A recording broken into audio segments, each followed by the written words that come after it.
as I got older, I had to keep it up. I had to keep that appearance up and had to keep the fillers up. So I kept going with the fillers, and then it just spiraled out of control. So when I walked in here to see Dr. Nassif, I loved the way he put it. He basically said, I need to unmake you over. So when I first looked at her, her face was full. There was some asymmetry.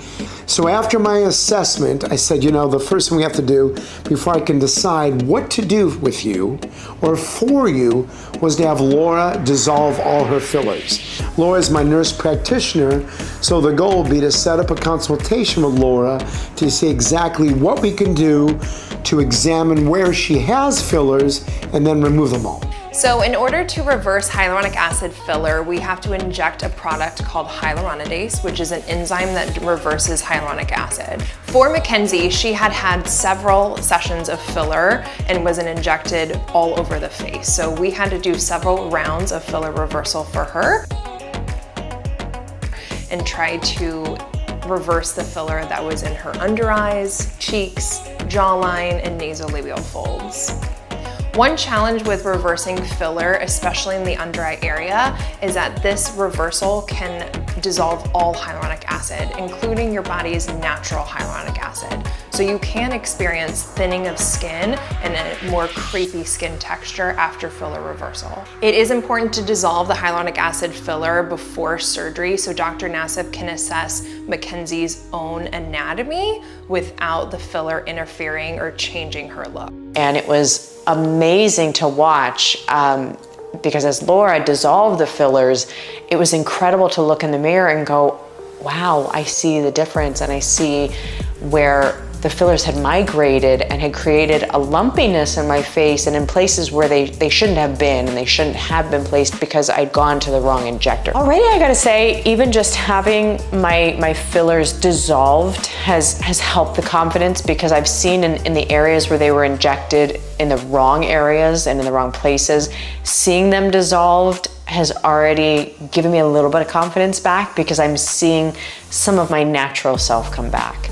And that's already given me a little bit of boost. So now for Dr. Nassif to take it from there and to do his magic, I'm really excited to see what's to come in the next following weeks to months of healing. And you know, nervous of course, but it definitely is. It's, you know, it's been a rough several years, if not maybe decades, of, you know, my confidence going down the tube, and then, you know, it's that vicious cycle of, you know, trying to fill that void with the fillers and you know, trying to find that, and just unfortunately going to the wrong people, and people that should be telling you, no, don't do this, and they don't.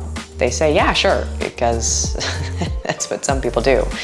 And, you know, I just fell down a bad rabbit hole. And so I feel very grateful to have found Dr. Nassif through my cousin and through friends. And I'm so grateful to be here. And it's just the whole experience is already boosting my confidence. I love the office. I even text Dr. Nassif. I was like, your office is the best ever. I wish more offices could be this incredible. The whole staff, everybody, the nurses, the front office, everybody's incredible. I mean, I sent him a text message saying, I wish more offices could be this easy to deal with, this kind, this loving.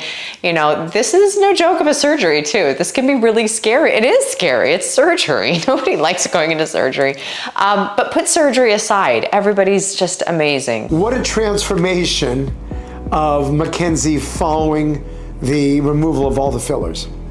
And Laura used Hylenex, which is what we call a hyaluronidase, which breaks up hyaluronic acid, which is what the filler's made out of. And she looked fantastic. She looked great. And she was happy. However, with that, though, you're right. You do have a little bit of the facial aging. And I was able to look at some of the loose skin on her neck and her jawline. And also after evaluating her eyes, I first thought she needed an upper eyelid lift and a facelift. However, after the fillers were dissolved, she did not need to have her upper eyes done.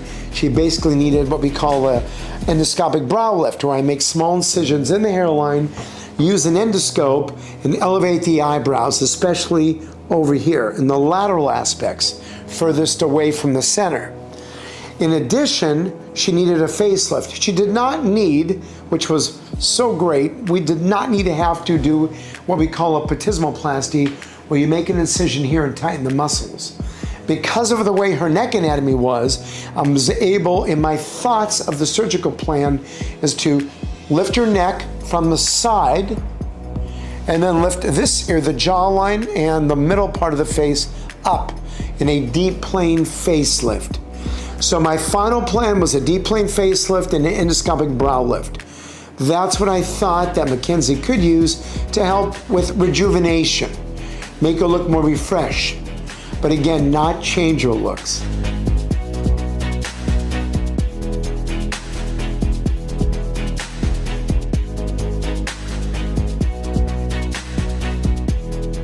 Dr. Nassif, I love and adore you. I can't thank you enough. I'm just so excited for this whole process. I feel so grateful and so blessed for Matt, obviously, for introducing us and for bringing me in here, and for how gracious and wonderful you've been through this whole process and this whole time. And I truly, from the bottom of my heart, I cannot thank you enough. And I gotta say, you know, really, that's the only reason why I'm probably not in tears right now, like nervous for surgery, is because I know it's you. So thank you for everything that you've done, for everything that you are doing. I can't say thank you enough.